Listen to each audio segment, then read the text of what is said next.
Irashaimase. Hello and welcome to Fitaurus' Kitchen. I'm your host, Chef Fitaurus. This video marks the start of my first series. Welcome to Shoot 'em Up Saturday, where every Saturday I'll be bringing you videos highlighting titles from the classic and great genre of shoot 'em ups. I'm really looking forward to doing this series, and I hope you'll continue to join me as well. On today's menu, we have a title from a company better known for its RPGs. The PlayStation game, Einhander from Squaresoft. Alright, let's get cooking, shall we?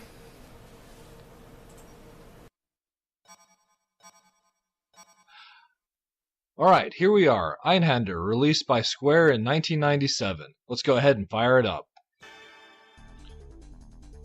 Einhander goes and gives you the selection of 3 fighters from the get-go: Estrella FGS Mark I, Endymion FRS Mark II, and Endymion FRS Mark III.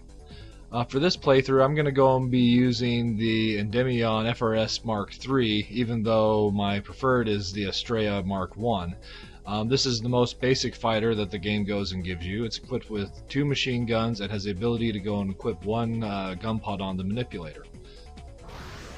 So here in the arms selection, we go and see that we have indeed the machine gun equipped, and then arm 2 is the manipulator. The manipulator is probably the most unique aspect of Einhander. It goes and allows you to go and capture gun pods from enemies and then go and use those gun pods yourself.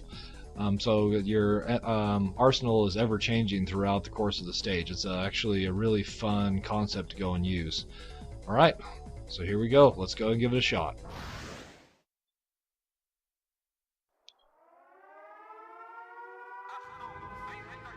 Here begins our suicide run on the Imperial Capital.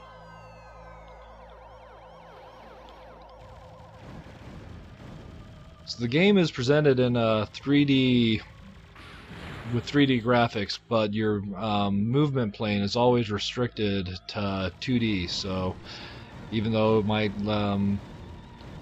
it could go and have potentially been complicated as far as control is concerned, they went and kept it pretty simple, rather old school actually. So, as I was going to mention, one of the core elements of Einhander is the ability to capture and use gun pods that the enemies are going and using with the manipulator tool.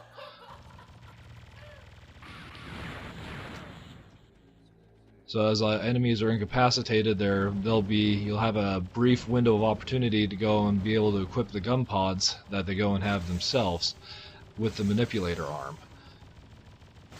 Once equipped, you can go and use those gun pods yourself, although each is limited with ammunition.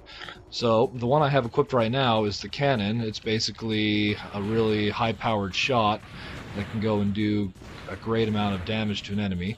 If you happen to go and collect a second gun pod of the same type, it will go and replenish the ammo of the type that you're going and using. Let's go ahead and grab the spreader next. Spreader's your basic shotgun-like shot.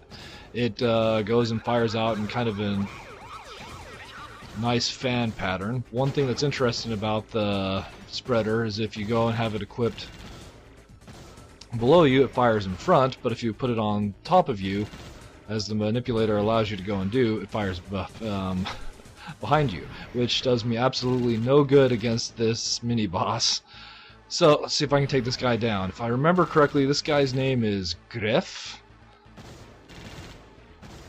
All the bosses and enemies in this game are named and indeed yelling at you in German. Not that I speak German, but... Okay, there's his head armor. Now his weak point is exposed, his core, if you will. You destroy that and he goes down. One nice feature of the gun pods is they actually can go and act as shields and protect you from the shots the enemies go and fire, just as long as they're just your standard little pea shooters. Okay, next gun pod. This is the Vulcan. It's basically just your standard weak minigun. You go and fire shots. It's all about quantity of bullets rather than quality of bullets. And for my money, that definitely goes and gets the job done.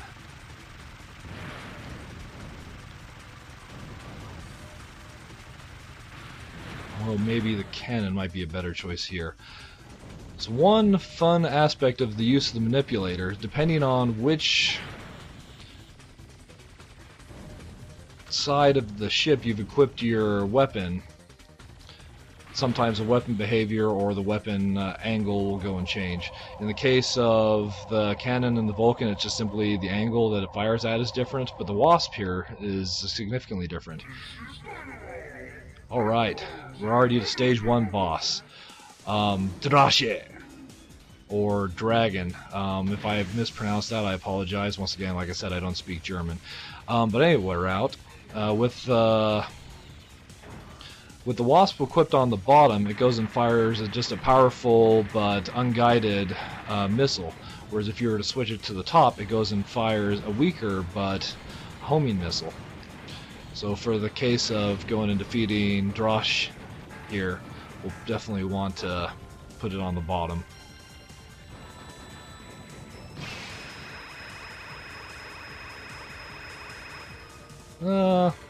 Giant beams of death, not very effective.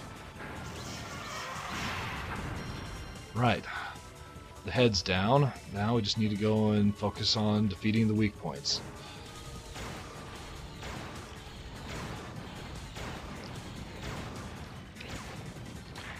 Alright, I wish I had another gun pod, but I'll just make do with the base machine gun.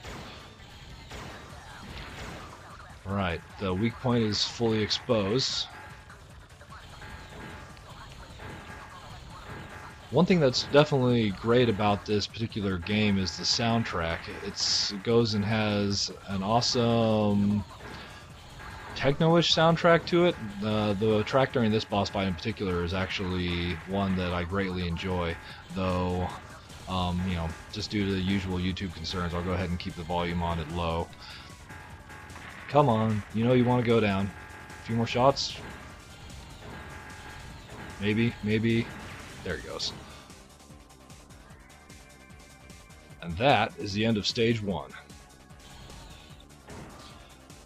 Now, a couple things I didn't go and touch on during the gameplay. Like most shoot-'em-up games, this one is heavily based on score. So in the bottom right there you have your score, and right above it there's a score multiplier that goes and increases as you're actively going and defeating enemies, dealing damage, that sort of thing. And then at the end of each stage you go and get a results, number of shoot downs, the gun pods you've picked up, and how long it took you to defeat the boss and fighters remaining. And it also goes and compares your score against your previous efforts from your save file. So you can go and definitely work to improve yourself, or if you're shooting for different kind of goals. Alright, stage 2. This one we're going in assaulting a military supply train.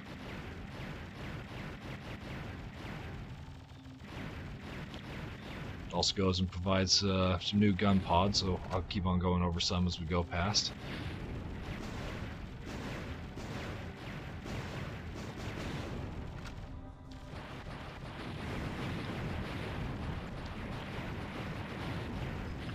I wanted that cannon. Alright, there's a small fry at the beginning, and we're finally to the train. Let's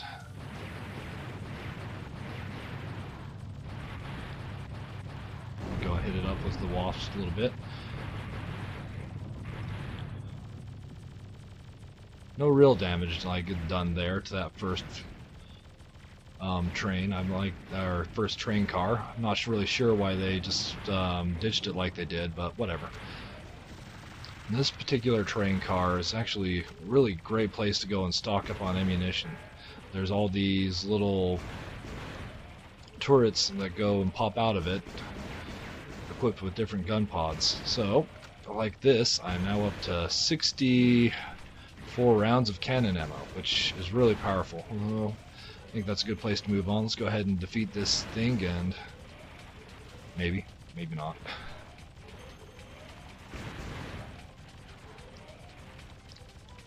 Oh, it got bored with me.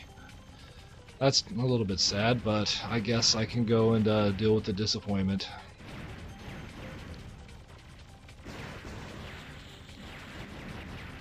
Actually, coming up is a great place to go and show the way that the score goes and works. There's enough enemies coming that once you can go and max out your score multiplier at times 16, it's just going and ticking up. Oh, I destroyed the gun pod by accident. It just goes and ticks up your score automatically in addition to the enemies that you go and defeat. How many rounds do I still have left? 39. I'm hoping to go and get a few other gun pods to go and show off a couple of the other ones that this game has to offer. I did miss one. Ah, here we go. Grenade. Not the best in conditions where you're being swarmed by enemies, but as you would assume with a name like Grenade, the grenade's primary attack is firing a high-powered grenade at the enemies.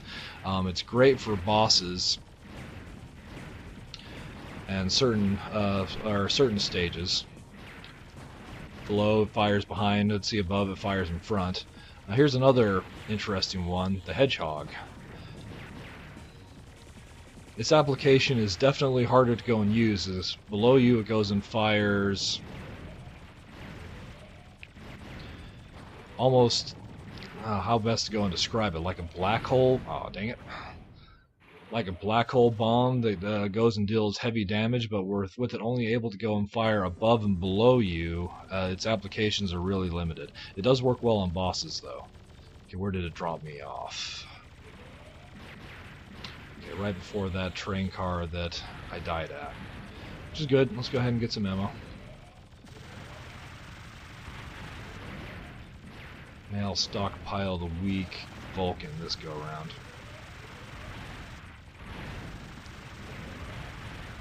Well, maybe it's saying it wants me to go and collect cannons, so we'll do that. Come on, come on. Want that cannon? There you go.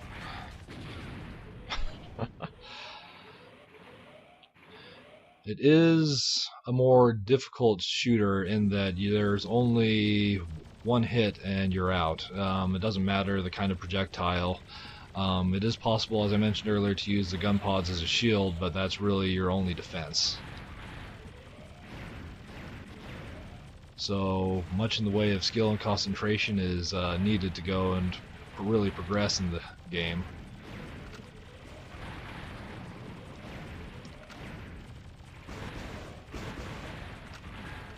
Okay, I think that'll do it. Let's go ahead and see if I can't destroy the core of this train so we can move on. Maybe.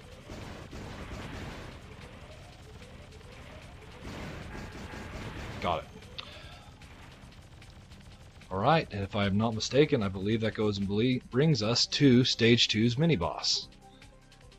I can't even remember what it's called. It's a strange, like, desert mole or something like that. We'll go with that.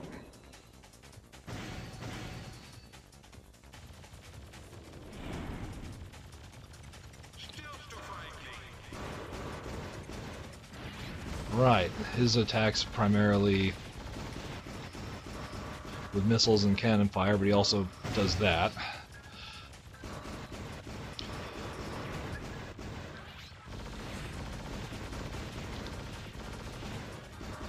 His positioning actually makes him quite difficult to go and actually get good attacks in, where he's based on the ground.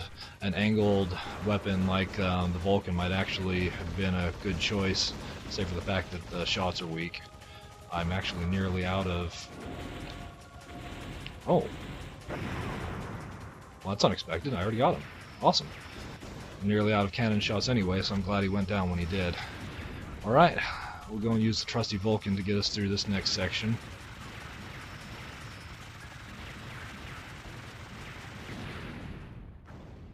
Maybe not so trusty. That was definitely my bad. I missed that enemy. Oh, I was hoping to be able to go and make it through Stage 2 without any continues, but this is definitely not an easy game, so I guess we'll go and keep on going.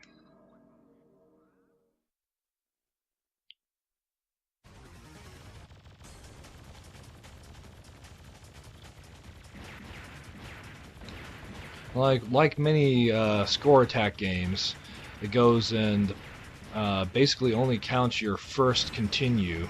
So after you've continued, your score will go and be displayed in red, basically indicating that it's at this point it no longer counts.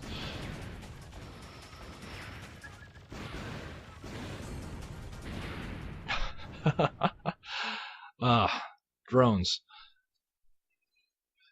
Like, not really dangerous unless you go and crash into them.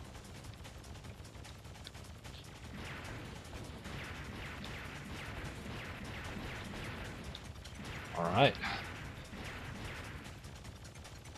Well, let's see if I can do any better on the third time around on this particular section. After all, they do go and say third time's a charm.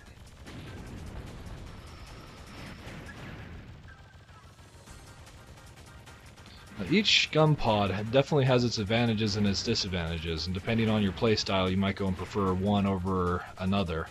One thing that's great about the cannon is just the sheer amount of damage that goes and does, but the disadvantage is that it doesn't have much in the way of ammo, so you have to go and decide if you want to go and conserve ammo or if you'd rather burn through it quickly in the hopes of getting another gun pod right after. It really goes and depends on your scenario, the scenarios, the stage that you're in as well. Sometimes you want to be dumping out as much ammo as possible, other times a metered attack is the far more effective plan. But where it's just a small fry like this, the default machine gun's usually enough to go and take care of it.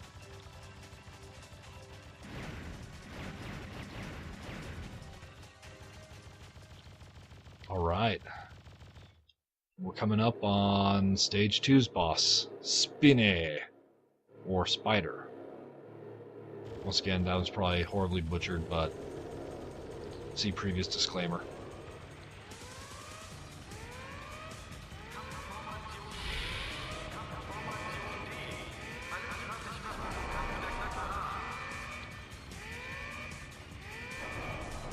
Alright, this is basically the big engine of the train that we were going and chasing, flipped around to go and attack us.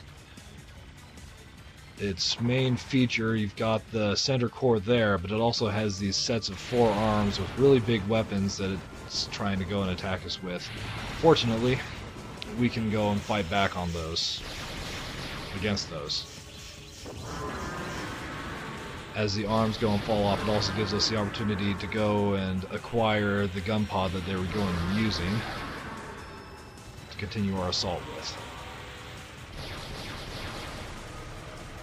Now it's going and switching to the next set of arms,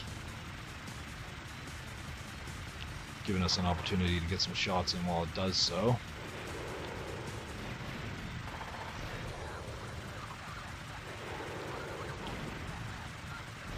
Let's see if I can successfully take this guy down. There's that lower arm.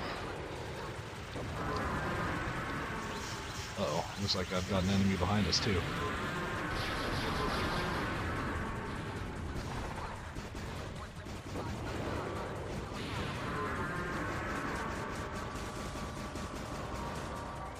Oh no. We gotta be getting close. This thing can't take much more.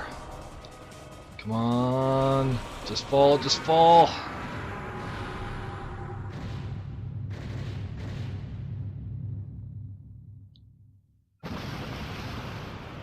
Did I mention this game has really satisfying explosions?